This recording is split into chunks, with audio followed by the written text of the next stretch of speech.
we have choice. Like, we can be self-aware, we can change, we can, even if a change is really hard for us and it takes us like 20 attempts at figuring it out, we can get there. I always think we can get there. So yeah, definitely. Let's dig through the mud together. We're so glad you're here. Join us here each week for Mudlark.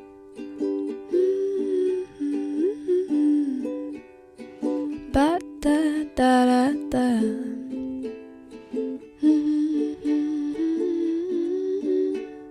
Mudlark.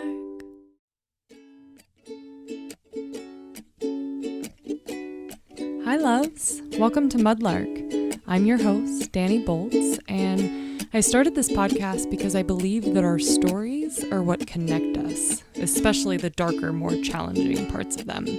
The times in my life where I felt the most deeply connected and okay are within those moments of truth speaking and ruthless vulnerability with another person.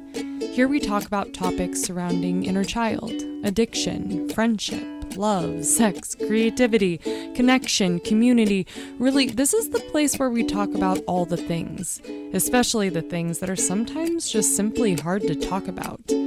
I'm not here to bring you big names, you guys. I'm here to bring you big topics.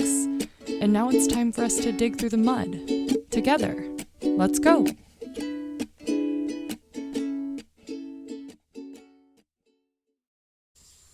Hi, you guys. I am so glad you're here. Thank you for being here.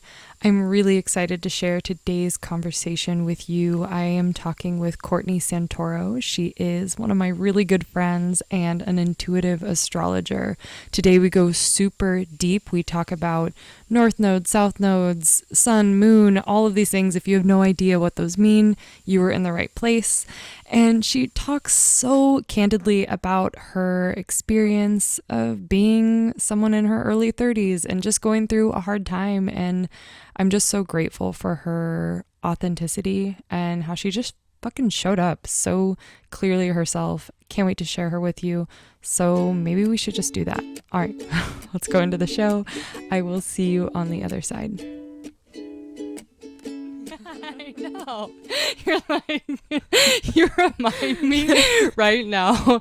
I told you how like I look at that picture of you as like a little girl probably way too often, but like all I see right now are like your eyes, and so it reminds me of that picture. this feels like when you get on a roller coaster and it's like climbing up. I know. And I'm like, oh my God. Oh my God. I can't get off. I'm stuck. How was your morning? It was okay. Yeah. Was it funk? Yeah. Funk how? Just in my head. In your head. I feel like the government's coming after me. And this relationship is not what I think it is. And yeah. Just so much stuff. Yeah. So much change. Yeah. Yeah. You are my porous, soft, tender girl. Yeah. And it's a good place to be. It's a good place to step into really any moment of trying to connect with someone. I feel like even me, and I'm emotional and messy most often, but like when I go into a situation, I like kind of put my strong face on, and it's easier for me to be like, I'm fine. Like I can't do that right now. Or with you. Yeah. Yeah. But in the intro of the podcast, I say like, I believe that our stories are what connect us. So starting out, it's nice to just hear like about who you are a little bit, just to paint the picture of who you are, but also like about your upbringing a little, and just kind of going into that. So can you share a little bit about you? Of course. So I grew up in Oregon, in Beaverton, and I'm the youngest of three. I have an older brother and an older sister, and my parents are still together, but they don't exactly have the type of relationship that I want, or that I like look to as like healthy, or an example of like goals. Yeah. Yeah. And my mom came from a family. She has 8 brothers. My dad has 3 brothers. They both came from like very masculine, like boy heavy families, you know. Neither of them have sisters. And I just think that obviously influenced their life. And yeah, it's like the generational, I don't know why I'm already talking about generational stuff, but Yeah. that just always comes up to me, or for me, when I think about my family, is me and my siblings definitely are dealing with generational stuff that's been passed through time, you know. Right. I think both my parents grew up with just like that feeling of being hard on themselves, and their parents had that too, and so we have that. And Right. And you're trying to break that. yeah, Yeah. and it ain't easy. It's not easy.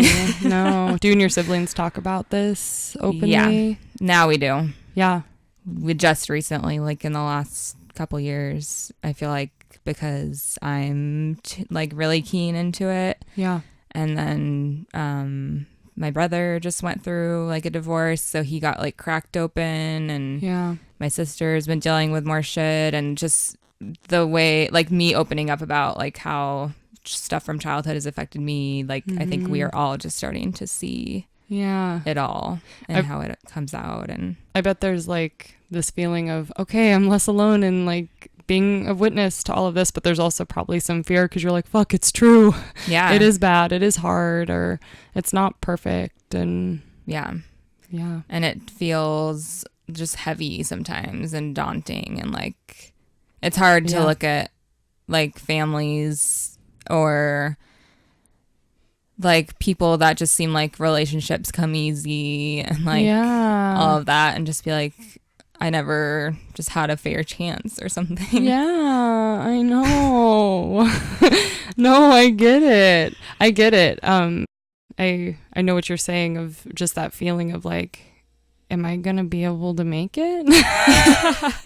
Why is it so easy for other people? Yeah. I don't think it is, though. I think there's some people that are like, yeah, maybe they were modeled in relationship, that a good relationship, so maybe stepping into that is a little easier, but were they modeled like how to manage their money properly? Like there's always a thing. So what's super hard and shitty for you might not be the same for someone else, but they're still shitty and hard stuff. Oh yeah. And I think, you know, I've always been pretty self-aware, and I'm like a major Virgo, have so much of that in my chart, and I think I'm just so like hard on myself already, was gonna be there from family stuff, but times like 10, you know. Right. Like I have it worse than I feel like my siblings do. Well, I don't know if that's true, actually. I think we're all pretty hard on ourselves, but yeah.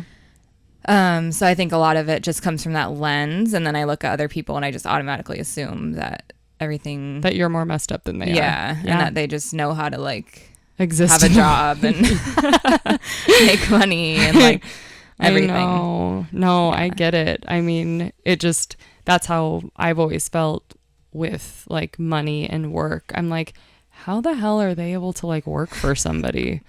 And like, how are they able to do that and not like get fired? You know, because I've always really struggled as an employee, because I'm such an entrepreneur. That's just like in my bones to work for myself. So I've always struggled in that. So I'm like, what's wrong with me? But it's not something that's wrong. Yeah. It's just part of who we are, and we can, I don't know, learn from those hard things. Yeah. You know? It just brings up so many questions, especially with work stuff, because just working at places that I didn't like or that didn't feel right for me. Yeah. I'm just like, how do other people stay here so long? Like, do they just compartmentalize? And right. And I think they do, some people, if definitely. it's not like what they love, because people that I've talked to about stuff when I've struggled with work and stuff, they're always just like, you know, job's a job. Like, you're not supposed to love your work. And right. so yeah, I don't, like, I always have to keep that in mind when I think of the stuff that I'm being hard on myself for, is like, I think I'm a little bit like, I also have standards, and like I see things in people that I admire, and like I also do think like, why not me? Like, I'm not here to just settle. Right. I do feel like called to always grow and do the best I can. So Yeah. when I see examples of people that love their work, then automatically I'm just like, I can't settle. Like, Right. I can't do it. It just Yeah. feels wrong. Yeah, because you hold that standard for yourself. Yeah, and I've seen that it's possible. Yeah. You're like, you can't unsee that. Yeah. Yeah, I know. And I know what you mean. There's so many people who are like, you don't have to like your job as long as it like supports the lifestyle that you want. And I think just getting really clear on like, what does a perfect day look like for me? And I mean, I've been that person in dream world. Well, I'm like, well, I'm going to make that happen tomorrow. And I really struggled having that standard for myself because I struggled so much. Like, I was like, I can't just turn this into this amazingly financially abundant career in like 24 hours. Like, sorry, Dani, that doesn't work.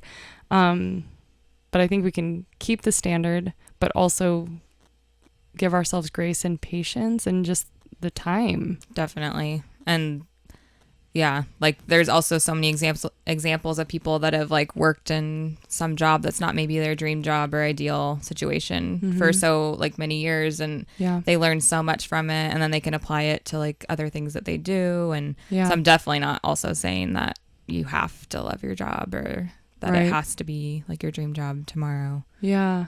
I think it's all a process, and but just also knowing that you don't have to settle or I don't know. So to go back a little bit, I really want to talk to you about astrology today because you're an astrologer and you're growing this awesome astrology business on the side. And I want to hear kind of like what brought you to that, or what brought that to you, and like what was like, where were you at in your life at the time that it came in? And if you could just give a little info about that. Yep. That's fun to talk about. Yeah. You're like, yes, let's talk astrology. I like that.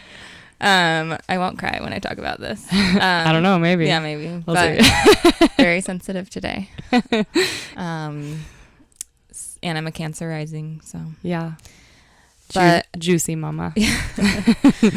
So the year after college, so when I was like 22, I lived in Spain for a year. And astrology is one of those things that came to me. Like, I did not seek it out or like force anything with that. It was just like in my face. I met one of my best friends in Spain. She's from Connecticut, and she had this book called The Only Astrology Book You'll Ever Need. It's like there this you go. big purple book.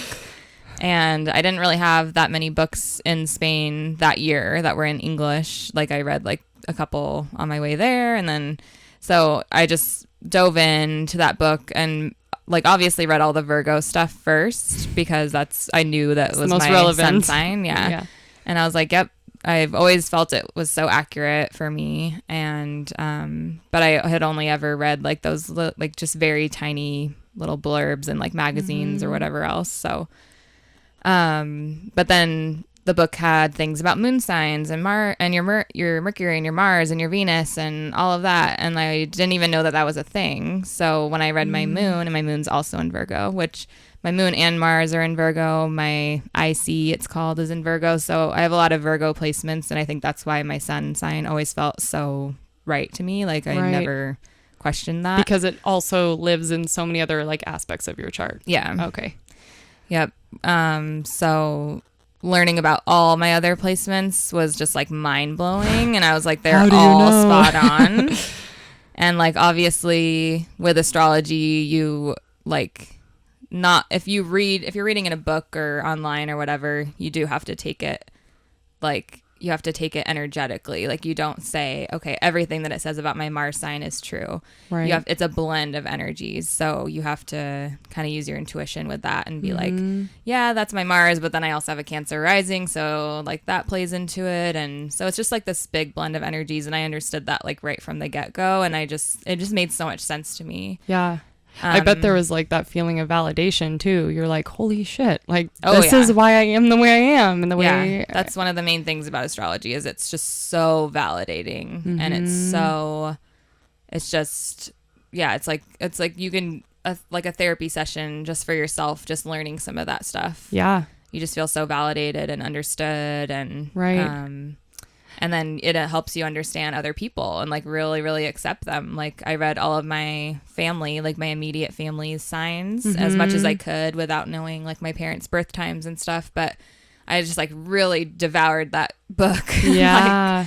It's only one like person's interpretation of all this, but like it made so much sense to me. Like my mom being an Aries, and my dad's a Cancer, and like obviously it matters all their other placements too. But I just remember feeling like this wave of like acceptance come over me for them for like one of the first times in my life. You're like, I needed this. Like, yeah, you're an Aries. Like, okay, I get it. Like, right. Yeah. You're different. Like we're all different, and like we can't help it. Right. I know. I remember because you know, you can like flip open the paper or magazine and read your horoscope, and oftentimes I was just like, this doesn't fucking feel right to me. Like I'm a Capricorn. But when I talked to you and you started teaching me more about like all the different aspects of my chart, that's when I like realized, oh, like you kind of have to take all those horoscopes like with a grain of salt, because there's so many different things influencing like our sun or whatever. Like there's so many different things influencing who we are in the chart. It's not just the sun sign that matters. Yeah. And then obviously it matters where they're all placed in your chart too. Like you could be like our friend Justine, you could be a Leo. She has her Leo sun and moon, but she has Saturn, like literally, I think it was like the degree next to her sun. So Saturn, when she was born, Saturn was like right next to the sun, and it gives her that Capricorn feel too. A huge Capricorn flavor to her sun and moon. So yeah, that makes sense. She's never related to all like the Leo stuff.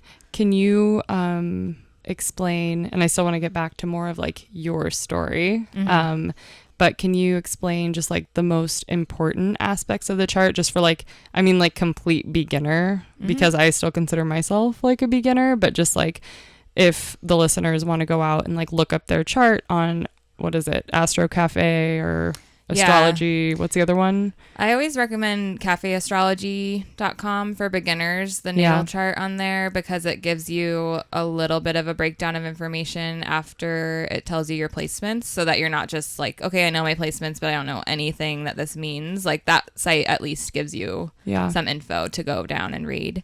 But again, I would very much warn everyone that is like a computer generated thing, and like that would not be the same as getting a reading from someone like you. Someone like me. Someone like me.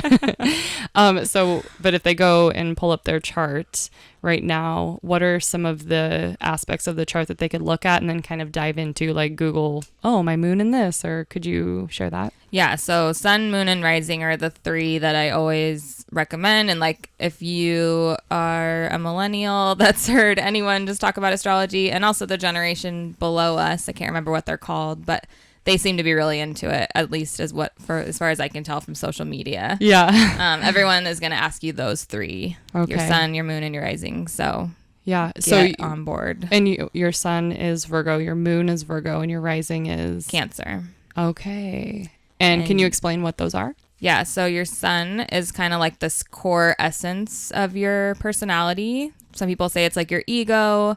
I feel like it's just like that, the kind of the brightest part of you that shines, and like that's why people like really identify with it, because it's like it's also a part of us that we like grow into more and more. Your sun is not necessarily always there from day one, but like, I mean it is, but you don't maybe feel it or claim it as much until you're like maybe in your teens, or you're developing more of your personality apart from like your peers and noticing how you're different. So it's just like this, just the core essence, like, and obviously think about all these planets themselves, or these luminary stars. So the sun is like the brightest thing we have, you know? Oh, I love that. So it's the brightest part of you. Oh, that's a really good way to remember it. I always forget. I'm like, what does that one mean? And then the moon is like, you know, the very raw, like primal, instinctive part of you that you cannot control, you can't put it on. It's how you react, and it's like involuntary. It's almost like your subconscious, like you're not it stores they say the moon stores like your memories and your trauma, and like it stores just all the things that you're constantly absorbing and processing, and so you can't control your reactions always. And like I always like you know how like when people get triggered by something and you can see it in their face really fast, Right. and then they cover it and try to go back to like a stoic They're like, face. everything's fine. Yeah, I always say that is someone's moon that they just let out for a split second and then they covered it. Interesting. Yeah, and it's just paying attention to what triggers you and how you react, and are your emotions more explosive? Are they more like guarded? Like your moon sign is going to tell me some of that, and so it rules our emotional nature for the most part. Okay. But it also plays into just our instincts. Like some people say like the moon is like who we are when no one else is around, and so a lot of people like identify more with their moon than even their sun sometimes, because they're like, that's how I me. feel. That's the freaking me. Yeah. Totally. Yeah. And then there's the rising sign.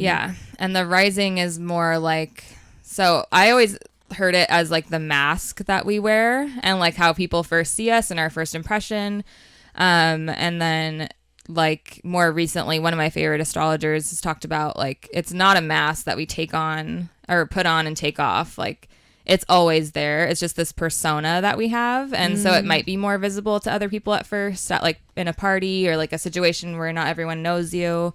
They might see you as your rising sign. Oh, interesting. And sometimes it's how we go into situations like that. Like our rising sign can tell us how we kind of feel out the world. So like me having a Cancer rising, it's a water sign. It's very sensitive and intuitive. And so I'm kind of always like feeling things out, and like I will never go into a room of people I don't know and just take center stage. Like I will stay Like on the sidelines and like feel everything out first. And then when I'm comfortable, then I'll talk, you know? Right. So it can kind of like your rising sign can kind of tell you how you maneuver about the world. And if you're more feeling oriented, if you're more communication oriented or fiery and just take charge. And so can you tell me like what the most validating part of exploring your own chart has been for you? Besides all the pieces that make up the whole that are all very validating to me, it's always the north and south node. Same. Yeah. So explain those too, please. So that is like supposed to be just like the most karmic part of your chart. Like if you believe in past lives and reincarnation, but even if you don't, it always applies. I've found. But they say like your north node is like this energy that you're supposed to step into more and more in this lifetime and learn how to embody and learn lessons around it. And it's always the opposite sign of your south node, and your south node is what you're familiar in, and you come in with like a PhD in that type of energy. So you don't even have to try. It's just like innate to who you are, basically. Like you could say a south node is like another sun sign for you. It's a big chunk of your personality too. Yeah. And a lot of people don't know about it at all. So then it's like you have that, it's familiar. But if we stay operating from our south node and we're too imbalanced in that area and we don't know about our north node or try to step into that more and more, then things tend to get stuck in our lives. The energy just doesn't flow as well. Our spirit isn't as happy. Oh, yeah. I know. So you were the first person to ever even tell me about the north node and the south node. I'm just now understanding my south node too, because for some reason I was like really resistant to even look at it. And it's probably because it's like more of like the undesiring like qualities about myself. But like, so now I look, I'm Leo. Is it a Leo south node? Yeah, Leo south node. And Leos are great. However, it's like, I think I can see in my life where I've been like striving for so much attention in like a really loud, obnoxious kind of way. And the more I like lean away from that and kind of become a little more elusive in my own way, I'm feeding more of my soul. I can feel that, because it's like, because it actually wants this. It actually wants, because I have an Aquarius north node, it just wants to be like flowy and kind of hidden, and like people don't really know what I'm doing, and that's okay. It's weird. It wants to just be free and do whatever feels right to you and live differently and like, you know, without thinking about how it'll be seen or if you'll get the attention you want. Right. And that's the cool thing about knowing the north node is like if we honor that energy and embody it, and it's already in us is the thing. Like we just need to like take some walls down or just like know about it. Let it out. It's already there. it just tends to get kind of repressed or changed in some way or stifled in some way or shamed out of us even in our childhood. So right. It's just knowing about it. And it's like, it just, the North Node just gives you permission to like be this badass part of yourself that you didn't know about, or like this part that you like want, but you didn't know if you can pull it off. And so let's talk about your North Node. And one more thing I wanted to say about the South, because you said, you know, like the Leo part that you didn't maybe want to look at, because sometimes it's that part of it is like, if you know it feels kind of imbalanced, and because if we're imbalanced in our South Node, like we're usually displaying some of the unhealthier traits or like the needier traits, or it can come off kind of desperate or just not natural. Like we're kind of performing, or people are like, struggling. What's going on? Yeah, just kind of struggling in that energy, and it's not as healthy. But like all we have to do is reach to the North Node, and it automatically balances our South Node for us. It's not like we have to put time into like dropping our South Node. And also our South Node carries a lot of gifts because we're so familiar in it from a past life. Like it does actually, like we're actually really good at it, and it serves us well. We just need to like a balanced South Node. It's all about balancing it. So the more we reach to the North Node, it'll naturally balance out the South Node.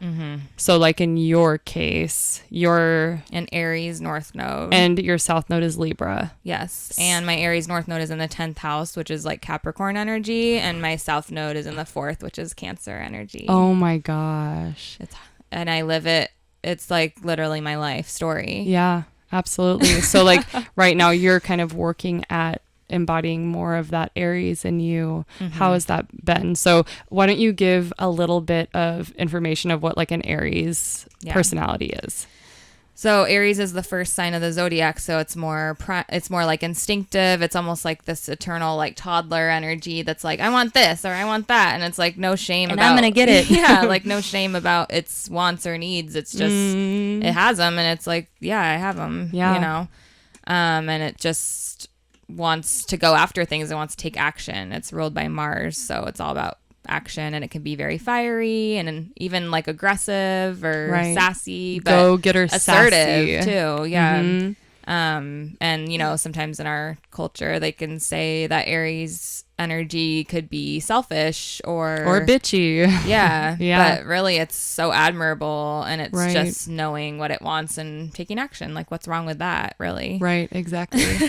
Unless it's unbalanced. But then the Libra is the opposite sign. So it's more, it's ruled by Venus, which is like the planet of like love and relationships and beauty and like aesthetics. And it's like all about harmony. So if you have a Libra South Node, or if you have a lot of Libra in your chart, you're more diplomatic, and you kind of want to check in with others first, or cater to others first, or just go with the flow and not really care to put your own needs and wants first, because you're just going for harmony. You're prioritizing harmony above yourself. So, and that totally like that usually comes into your life at an early age. So even if you don't believe in past lives, you could probably look to your early life in this life and see the energy playing out. Oh, interesting. So like maybe in a past life with a Libra South Node, you were like a wife to someone important, or it doesn't matter to who it was. You're just like very subservient and like taking care, like just being the nurturer. And, right. You're being passive behind the scenes, just putting yourself second, you know, and being just serving the situation always, and trying to balance things and just like check in with everyone, and just people pleasing. Right. As like, that's my PhD, is people pleasing. PhD in people pleasing. From a young age. Yeah. So that played out early in my life. I was the third born, and my parents both have like a lot of stuff that they haven't healed from their childhoods. So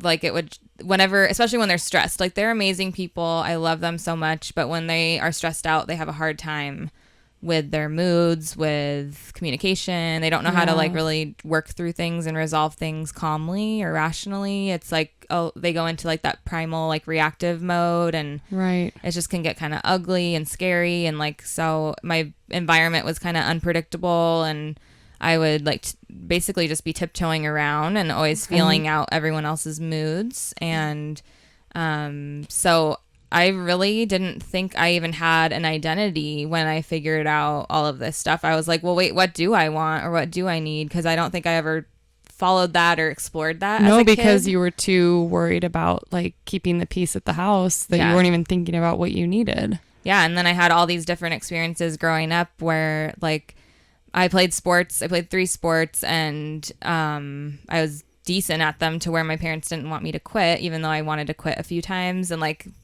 then of course I had school. So it's like my full-time job was school and sports, and I never explored anything outside of those. It was all just kind of like, it felt so prescribed, my life, until I was 18.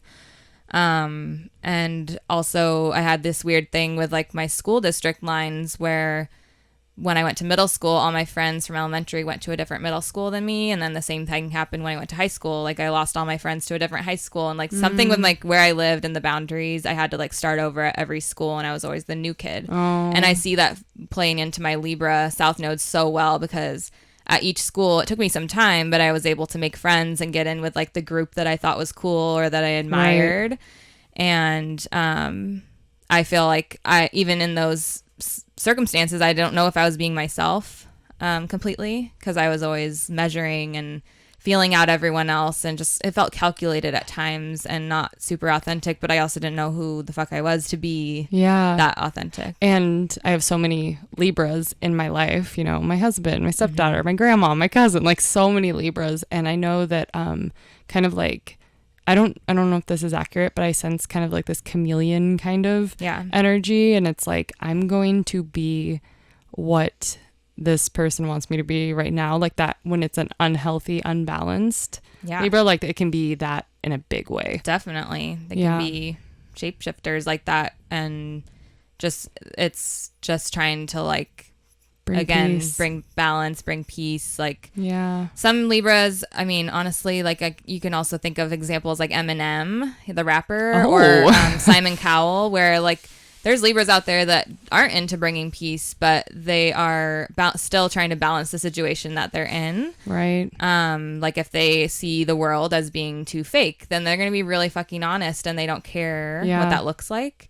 So it's just like you have to think about their perception of things and how they feel like they're bringing a balance, and also obviously you have to know their moon sign or whatever else, but just making it clear that Libras aren't always like these people pleasy, soft, like meek folks or anything. But they can be very like badass too. Right. It just depends on the whole chart. And but as a South Node, that's that's how the imbalance tends to show, is in the over prioritizing others above self. So listeners should probably look up Sun, Moon, Rising, North Node, and South Node, and they will get a lot of information.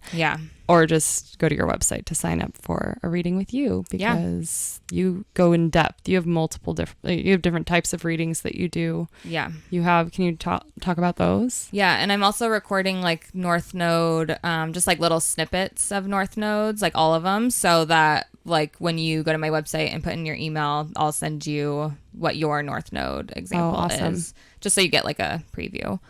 But I'm actually probably going to be like hashing out a different menu of services for my readings coming up in the next couple weeks, just to like make them more specific to maybe if you have career questions only, or if you have just relationship stuff that you want to look at. That's going to be awesome. Just like, depending on maybe what's going on in your life right now or what questions you have. But I also right now I offer like a 90-minute session that's like a deep dive into your whole chart. And those have been running long, which is like good, and also why I think I'm going to change my services, because I don't want to like, I don't want people to be like exhausted by the end. Like, it's I like to break give it down them a little piece more. of pie, not the whole pie, and then they can get another piece of pie another time. Exactly. So it can like integrate a little bit and digest. And I was just so like new at readings and so excited, and I just wanted to tell everyone like everything. I'm like, oh my god, listen. You're like, honey, let me show you about your life. And I'm also into numerology and a little bit into human design. So once I like everything that I learn about, I like can't help but like research. And so Right. I also know all these little tidbits of other things, and I just can't help myself. I include it all. That's and then so fun. I'm like, do these people even care about numerology or human design? Do they think I'm fucking crazy? Right. Like, but I also feel the need to tell them because I'm like, this could help you. Yeah, and it's fun thinking of like down the line coming up, I mean, expanding even into that, like human design. Like you could get a little package and you're going to learn about your human design. You're going to learn about your North Node. And I don't know, that could be kind of a fun thing. It could. To do. We'll see how it goes. But it also helps me always just to look it up because like without a fail, like every time I do someone's life path number in numerology or look at their pinnacles, like their year groupings for their life or anything with their human design, like it just very much connects to astrology. Like every system like this is so connected. It's insane. So it just helps me too when I interpret their chart that I'm like, oh yeah, confirmation, like I'm on track or yeah. So let's back up just a couple years ago. So you've gone through a lot of transition in the last couple of years, and can you kind of share where you're at with that? Yeah, and this kind of fits in with like that whole life feeling so prescribed thing. Like I don't feel like I started consciously making choices until close to, I don't know, like 28, maybe 25. You're like 5 minutes ago. Like around like my early to late 20s, I knew I was unhappy. Yeah. Or I knew like some things needed to change, but I didn't know like what to do. Right. And so yeah, like really my Saturn return was when everything became more clear and I had to start getting really real with myself. And your Saturn return is when you are like 27-ish, mostly 28 to 30 years old. It's just when Saturn returns to the place in your chart that it was when you were born, because it takes Saturn like 28 years to go around the whole zodiac.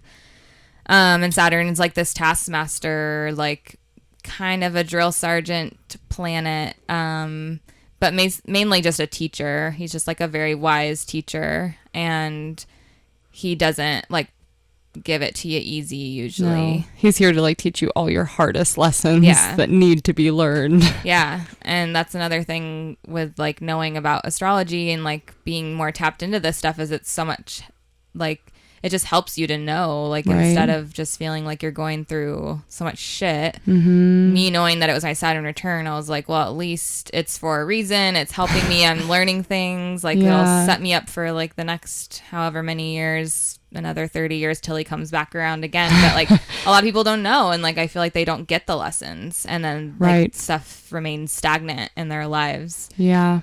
But anyway, I had a major breakup in the very beginning of 2017. I was 29, and it was someone I thought I was going to marry. It felt so serious and so right. And so when that ended, like I totally like lost trust in myself and my choices, and like just feeling so sure about something and then it blowing up. I was like, okay, never mind. I don't know anything. Yeah. I can't trust myself. Yeah. And it was right at the same time that I was finishing grad school to be a teacher, and my first job was a nightmare, and I quit it the first week of school. Oh, I didn't know that. Yeah, I don't talk about it a lot because it was terrible. It was like traumatizing. They had never quit a job before. Yeah. And especially like in that way. Yeah. I literally I saw both of my days of classes, like, because I had different classes on like a 2-day thing, and I like met them all, saw them all, and even gave like homework for like a getting to know you assignment, and then you were like, I never came back. Oh no. What grade were you teaching? What was that? It was a mixture, because I was teaching ESL. I guess that's the main acronym people know, but teaching English to English language learners, and that was a mixture of grades from freshmen to seniors in high school, and then the other class was a freshman English group, and they were the cutest fucking kids. Oh, I remember like several of their faces still. Wow. And I remember them looking at me like when I was talking about myself the first day, and I even mentioned astrology to them, and like this girl came up to me after class and she was like, I'm like a Libra, and like she was like telling me about her. She was all connected. Yeah, and like I just remember being bye. like, you guys are so freaking cute. And like those are the people I thought about when I didn't go back. I was just like, God damn it. But it was a nightmare situation. It really was. Like I know that for a fact in my heart, my mind, body, and soul. And yeah, it wasn't a good place for you. No, like, and I had so much confirmation when I left too. Like everyone, like so many teachers, well, we're like, the you did the right thing. Yeah, the three main like that knew that job. Yeah. Were like, good for you, like prioritizing your mental health, you know. And right. I was like, okay, great. Anyways, quit that job, was straight out of grad school and not knowing what I wanted to do. If I wanted to get another teaching job, like I just felt so lost and like I didn't know anything that I was like, I don't know. Like, I don't even know if I want to be a teacher, even though I just did this grad program. I had my relationship just ended. I was living with him, so I moved back in with my parents. My dog, Gary, the beagle, had, he was limping on his back legs, and we had just adopted him like 6 months before, and his limping had just gotten progressively worse. And like the week that I broke up with my boyfriend, we had his like consultation with a vet surgeon, and so he got surgery on both of his back legs for like luxating patellas and torn ACLs, and I spent like $8,000 on his surgery, and like so like just all these things right at the same time, and I was just like kind of like a rock bottom, maybe. Yeah, definitely a rock bottom. Yeah. And you moved home.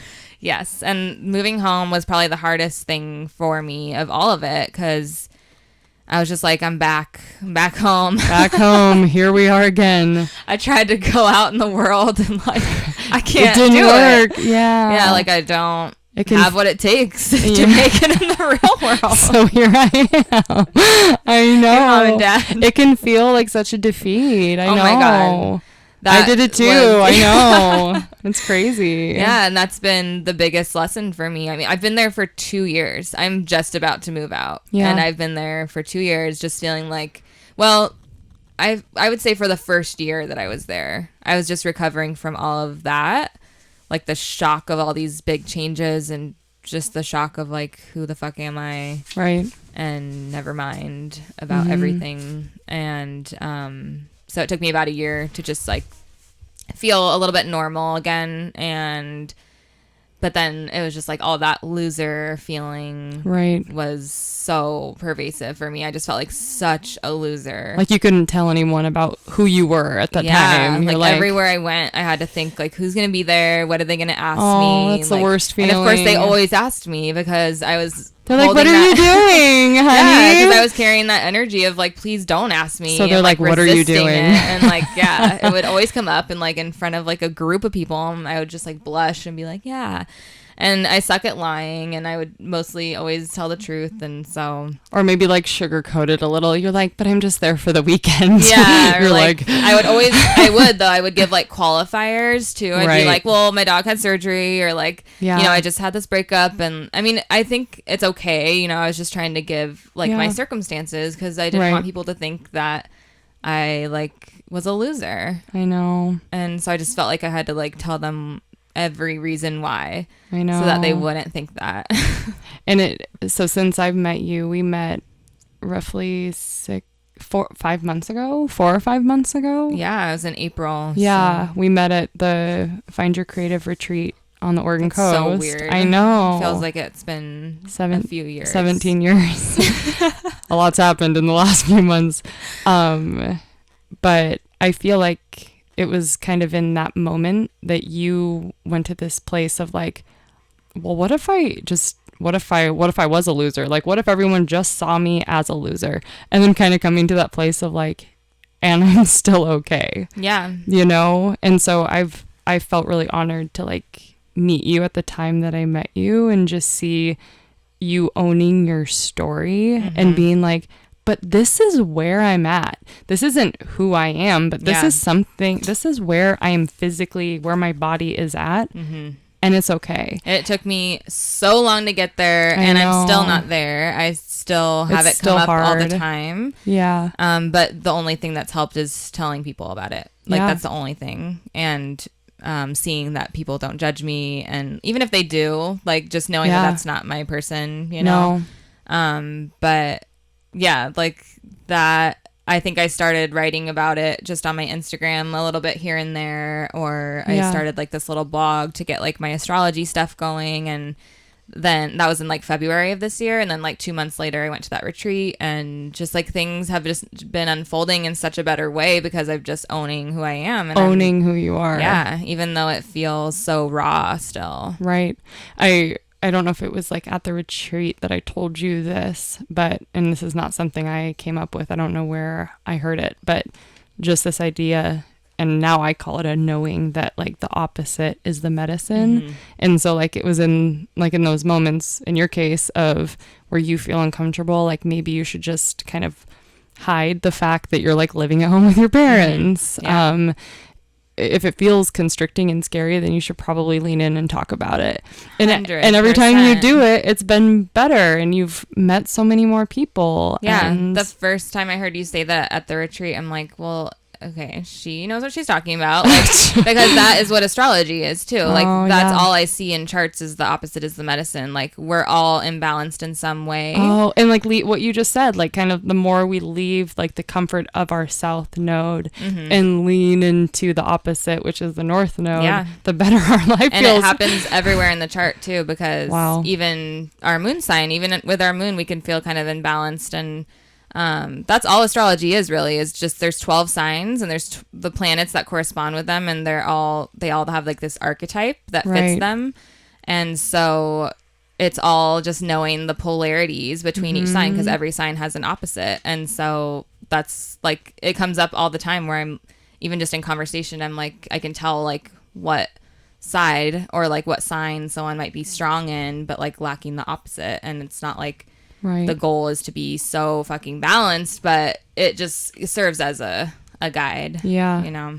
And right now, kind of going back to like North Node again, because it's my favorite, you're leaning more into your Aries, what does that look like for you? I mean, how about business wise, like kind of speaking about your astrology? Like, I know that was scary. Has that been kind of like a representation of you stepping into your Aries? Definitely. It's just doing what I want to do without worrying what people are going to think or how it might come off or any of that. The best times that I've felt so much more open because I've just, like the best like posts or whatever that I've written have always been more spur of the moment feeling, and just like I just write it really fast because I'm not thinking about what anyone's going to think of it. And then I get really scared when I post it. So that is like the ballsiness of an Aries. It's just being afraid and still doing it, and like conquering fear and just being like courageous. But then also my house, like the north and south node where my house is, the 10th house is my north node. That's career. That's like the top of the chart, like being out there, like putting yourself out there to be seen, stepping into work, and like being like responsible for yourself, and like being an adult, and like literally like growing up and like working really hard. Like, but I don't wanna. Yeah, and the south node, my south node's in the 4th house, which is like home and family, and like literally I've been stuck in literally like my home, like my childhood home. I was there for the last 2 years, and I'm like, holy shit, like your north and south node are real. Like they can play out that literally sometimes. That's crazy. And sometimes it's more just the like metaphor of it too. Like the 4th house is also about like our psychology and our ancestors and just everything at the base of the chart for like that makes us who we are. It's like our foundation. So another thing with that is getting too wrapped up in emotion, because this the 4th house is ruled by Cancer, and I also have that as my rising sign. So I've seen that with me. Like I get too like stuck in the muck of my emotions, and I'm too hard on myself, and I'm too like scared, and it makes me hide. It makes me hide at home. I can be such a homebody. I can hermit up. Yeah. And like that is what I would have done if I didn't have any people in my life that help me get out and about, Who don't allow you. I would have become like a total hermit in the woods. Seriously. A total hermit in Beaverton. Totally. And I know. yeah, it could even be as much as like getting up, taking a shower, and like going out into the world would be good for my North Node, whereas like my South Node could like stay in sweatpants all day and just go to like one coffee shop I'm familiar with because they've always seen me in my pajamas, and then go home and like binge watch shit. Well, maybe Sunday is for your like South Node. I have a PhD in that life. Yeah, I think we'll reserve Sunday as like the day to just be in our like South Node, and just for you it would just be sweatpants and just chilling at home and being a cozy ass stinky girl. Yeah, you don't have to completely drop it. Yeah. Are you excited? Are you excited about your business and everything that's happening and moving out? Yeah. What does that feel like? I'm so excited, and I'm also scared. Like, it's just all of these changes are happening at the same time, kind of. And so much change. Yeah, and it's a lot at once, and it just brings up a lot, and it feels a little bit overwhelming, and it's just one of those things I have to take. I also have like anxiety issues, so I just have to take things a day at a time, and keep. That's where I have a hard time too, is like making plans or like thinking future. I think it would benefit me to do that more, to like create more structure and have more of a strategy and like a game plan, I guess. But it also, I like resist doing that because, and then I blame it on like, oh, I just want to flow with life. I just want to live intuitively. It's also, I'm scared. Avoidance. Yeah, avoidance of just making a plan, being like, well, I'm moving out next month. It's like, whoa, I don't want to, but I do. Yeah, I get it. I'm excited for you. It's so fun. This is kind of creepy. For baby to grow up. Yeah. Well, that's what I'm about to talk about. So, when I met Courtney, Jess and I, she's my business partner. We lead destination-based women's retreats all over the Pacific Northwest, and we were on the coast, and it was like maybe day 2 of the retreat. And my other best friend, Lauren, she gave birth to her baby. And so, you know, I see this baby now 4 months old, and I always think of Courtney because I met her like the same day that this little baby that I love was born. So like the chubbier and cuter and juicier that Brighton gets, I'm like, it's you, Courtney. It's how, because it's amazing. You know, we do, as cheesy as it sounds, like, different times in our life, we are reborn and we're starting over, and we have to nourish ourselves and do uncomfortable things like learning how to talk and walk. It takes time. Yeah. We cannot rush it. We can't force it. We can't wish it was going faster. Like we can, but the more we do that, we feel that suffering feeling of just attachment to like a certain outcome, right? Or attachment to, or like wanting something that's not what it is right now. Yeah. That's the main thing that my Saturn return taught me, is I cannot always want something that is not just like this moment. Right. And I really had a hard time just accepting where I was at, the present moment, and just soaking it up. And like, that's the main thing I've learned. And I still kind of forget to do it sometimes, but that has helped me so much, and it's helped my anxiety so much, and just my whole life, quality of life is like 10 times better because I know how to be more present now and just look around and be like, wow, this world is actually really beautiful, and like I can just relax and like take a deep breath and like look at a tree. Oh, you know? Yeah, it's true. It really makes me emotional because it's true. It's like, life actually is so beautiful. Would that be your advice to anyone like going through rock bottom and feeling fucking insane and dumb and loserish? Like, to just find presence, find acceptance for where you are right now. Really, like, just find the little things, like just the small stuff that you like treat yourself, get a latte, like do cozy go things. To somewhere you like we talked about with Cheryl Strayed, putting yourself in the way of beauty, like do that, like go places that you think are beautiful, and like just try to remember that there's a lot of beauty in the world, and a lot of beautiful people. You're not alone. I love that. Thank you. We actually did get a question. We have a listener question. I'm excited to share it, and I'm excited to hear what you have to say. So, you ready? Yeah. Okay. So, this was an astrology question that I thought was really good. When you look at a birth chart and explore the depth of influence the position of planets has at the moment of someone's birth, that life feels so predetermined. How do you explain or describe the balance between free will and destiny? Damn. Fuck, dude. Mic drop. Goosebumps. Please answer. I mean, if you know, I think of that a lot too. I swear that wasn't my question. I'm like, what does she have to say? But like, how does that work? Because I believe in co-creating with the universe.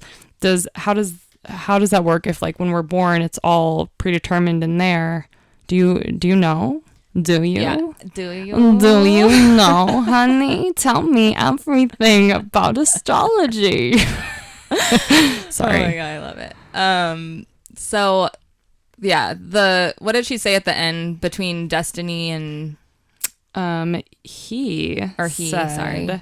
Great question, by the way, whoever you are. How do you explain or describe the balance between free will and destiny? Yeah, so free will, if I didn't believe in free will, I would not like astrology. Yeah.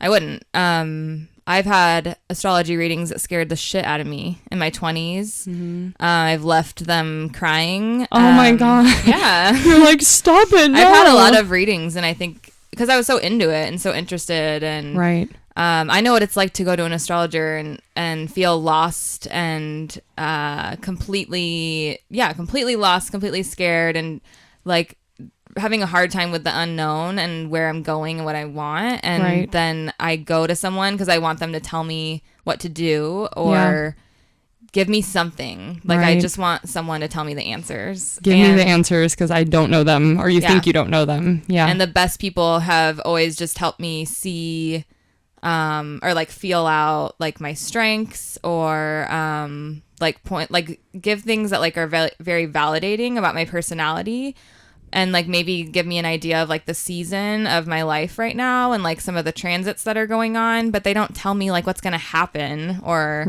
what I need to do. I had an astrologer tell me to break up like that my relationship wasn't going to work, and this was like my early 20s, mid 20s. I mean, you're like, but I love him. Yeah, chances of that are pretty good at that age, especially if you're me.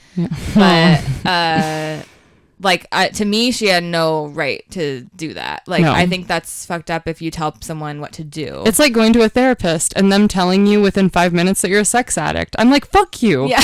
That didn't happen. Oh, it actually happened. Yeah, you can't do that. You cannot do that. I'm like, I'm dead. You're taking away someone's agency and their ability to navigate their life and learn how to trust themselves. And it took me a long time to learn that. Right. So the type of astrology that I'm into and all the astrologers that I look up to very much believe in free will. And like, this is what a lot of the thing about astrology is about, is it's up for interpretation. It's all symbolism and archetypes. So really, we're just doing our best interpreting things, but we don't know what's going to happen. And I mean, I think only you do if maybe you also have a little bit of a intuitive, like psychic gift of seeing things. But even then, some of the best psychics I've seen or like listened to on podcasts or whatever, they always say things change. Like I could have seen that for you 2 months ago, but you have free will. Well, even like stuff we've done, because we've done some work with the pendulum, like asking questions to our higher self, it's like that can change too. Like I was asking like 3 years out, I'm like, am I gonna have a baby, and it's like, yeah, because I could, but it's just like, that makes sense. It can always change. And like that's the kind of astrology I'm into, and that the kind that I practice is I want people to feel empowered. I don't want anyone to leave feeling stuck, doomed or like they have to make this big choice because I told them it was good. Like I want to give people what I can interpret, but I'm not going to tell you what you need to do or what's going to happen to you because I don't know. Like we all have to do that on our own. Right. Because, we want someone else to tell us so that we can blame them later. That's what I found out for myself was like, well, I'm not responsible for this decision because someone told me, and like, I totally gave my power away. That makes sense. I see it as we have choice. Like we can be self-aware, we can change, we can, even if a change is really hard for us and it takes us like 20 attempts at figuring it out, we can get there. I always think we can get there. So Yeah, definitely. I don't think anything is predetermined. The things that I like about like the North Node and stuff, like that kind of plays more into destiny of like, it kind of gives your soul and like your personality like this compass for this life of where you might have some imbalances. But if you don't relate to your North Node at all, like, then you don't relate to it, you know? Yeah. Most people, I haven't found anyone that doesn't at all, but like, you just take what applies and just work with it as best you can. Because like, that's working with your intuition. Exactly. And I think it's just astrology is just a tool for getting to know yourself better, for validation, for growth. But I don't think it's supposed to tell you what's predetermined. Right. Because I don't think it knows. And literally that's what astrology, like the planets are always moving. Everything's always changing and moving. It's nature. Oh, I love that. That's such a good answer. That answered it for me too, because I was kind of curious. I'm like, well, how does free will like fit into that? So where can people connect with you? So my Instagram is Courtney Blair S. So it's Courtney, Courtney BLAIRS. And we'll put it in the show notes. Yeah. And then my website is CourtneySantoro.com. And to book a session with you, they just click over to session or... Yeah, there's a sessions tab on my website. And then there's like a little acuity scheduling thing where you can actually pick a appointment time. And then I'll send you a little form to fill out and ask you some questions, especially if I don't know you at all. Right. Because it's just a way of like getting a feel for where you're at and like what you're looking for in a reading. And I promise I will not scare you. She will not scare the shit out of you. I don't do gloom and doom. No, she's the best. And I'm not just saying that because she's like 2 feet from me, but it's working with her has been like really, really lovely.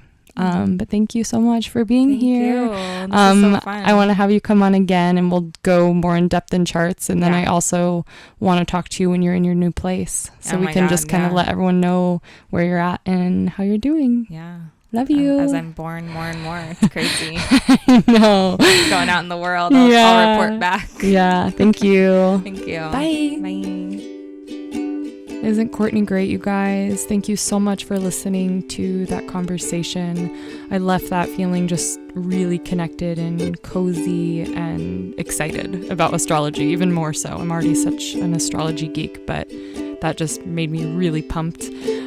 Courtney is offering Mudlark listeners 10% off any reading of hers. So when you go over to her website, which I linked in the show notes, when you go to purchase your reading with her, just send her an email. Let her know that you listened to the episode and she will adjust the price for you. So thank you so much for doing that, Courtney. Also, you guys, please don't forget to rate and review the show. If you haven't subscribed, please do.